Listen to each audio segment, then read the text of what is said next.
Tesla is one of the early pioneers and makes Mr. Elon Musk a household name and rich, very rich. But General Motors works on it, Ford works on it, Toyota works on it, everybody works on it. But here we are now, 15 years later. The Chinese have automobile companies. They work on it too. But they win. They win the competition. The best car, best electric car and truck, at the lowest price, is made by the BYD Corporation, precisely unknown in the United States for a simple reason. They're not permitted to come here. If you go to Europe today and you go on the highways, you'll see BYD vehicles all over the place. Why?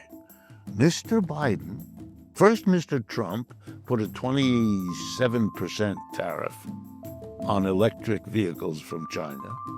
And then Mr. Biden, while he was still president, raised it to 100%.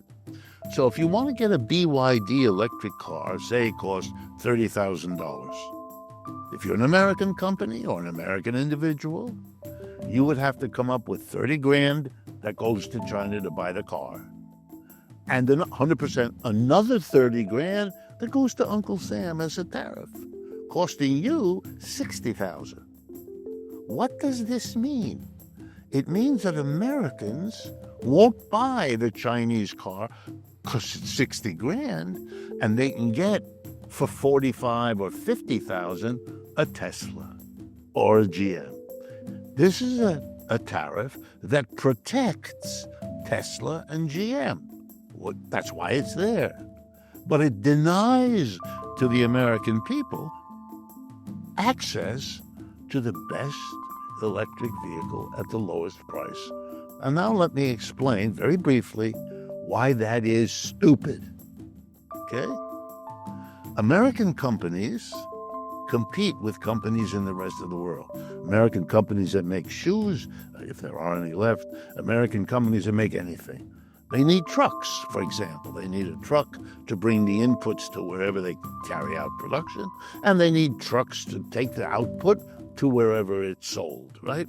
So trucks are widely used input here in America by American companies and everywhere else in the world. But everywhere else in the world is now going to be able to get the best quality electric truck for $30,000, whereas their American competitor could only get the best electric truck if they paid $60,000, which they won't. They'll buy an inferior truck and still pay more than their competitor pays for the superior truck. And you know what that means? American companies are going to lose the competition and eventually lay off the workers since they can't sell their products that have been too expensively produced. So you're protecting the workers at GM and Ford, but at the expense of not only many other American workers, but I can tell you as a mathematical economist, we cannot know whether the jobs we protect in the automobile industry won't be overwhelmed by the jobs we lose as a result of this tariff. Okay, we live in a society, which I may jump ahead in our conversation, in which we allow a president to do Mr. Trump, to do remarkable things. One, to constantly misspeak about tariffs. By now it's intentional, because we're going to hit the Chinese. Chinese people don't pay our tariffs. We do. The tariff is a tax on imports. All right? That means the Republican Party, for 100 years, the party advocating tax cuts, has become overnight a party championing taxes, namely tariffs. That already ought to make people go, what's going on here? But he slides out from that by having large numbers of Americans, all the polls show it, think that the tariff is paid by the people over there, non-American. It isn't. No, it's real simple. It isn't. But number two, he never tells you what are the, how do I put this? What are the negatives? What are the side effects of a tariff?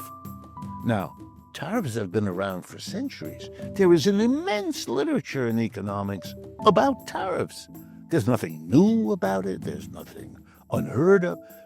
If you take a course in international trade, in any economics program that I'm familiar with, and I'm familiar with a lot of them, I've taught this material. You teach it. There's a segment of the course about tariffs. And what you do is you teach, when are tariffs used? What do they achieve? What are the problems? What are the negative and positive? And they're both side effects. But we have a president who talks about this is a win-win-win-win situation. This is moronic. It doesn't understand the literature, which never says that. It doesn't understand even what it is doing. And it's a continual fooling of the people into thinking that, we're going to reshore, bring industry back because we're going to make it too expensive for them to. Yes, there'll be some of that. But there'll be all these other things which the literature is full of, because these are lessons that have been learned by people who did this. All of this is magicked away. It's a stunning, that Mr. Trump, he doesn't understand it. It's clear to me, because if he did, the level of lying, maybe he's capable of it, but I'll give him the benefit that I find that hard to understand. But that the New York Times and the others, Paul Krugman writes for the New York Times. He's a Nobel Prize, and his specialty is international trade. He knows. Come on. And many like him know. But there's this America, and that's, again, the legacy of the Cold War. You don't. Even this weird Trump character, because these are often liberals that don't like him, they can't bring themselves to be reasonably critical. That may change, but for the moment, I'm here explaining the economics of tariffs to people. I do it all the time because they ask all the time, and you should see them in the audiences. They're all. That's because I'm telling them something that they don't know, and that's not their fault. That should be. What are you doing, mister? Why are you doing a tariff when you know that, yes, you will protect the jobs of the immediately affected, but there are all these other consequences? What? It's like announcing I'm taking over the Panama Canal. You can't do that because of the ramifications. What are you? You've been denouncing Mr. Putin for 3 years. That he invaded another country and took something that isn't his. You just announced you're going to do that. What? What do you think that has? You don't have to worry. You just met a tough guy. Stop. This isn't serious. But with him, this exaggerated bluster got him the election because it's the naughty boy. And he's being naughty again. And the whole world is more naughty, and it works. But man, those negative side effects, they don't go away because you pretend they're not there. That's like the little child, and I did this with you, I'm sure. The little 3-year-old confronts the scary doggy in the park, and he or she puts their little hands in front of their eyes because they think if they can't see the dog, it won't be there. But by the time they're 4 or 5 years old, they have learned the lesson. You can do that. The dog is still there.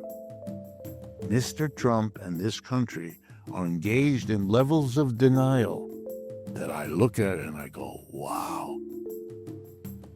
What is going on in a society that would do this? Why self-delude? What possible? And if we, as I believe, or I hope we do, talk about the internal contradictions of the economic program of Mr. Trump, then you'll see that this is what I've just told you is all over the place.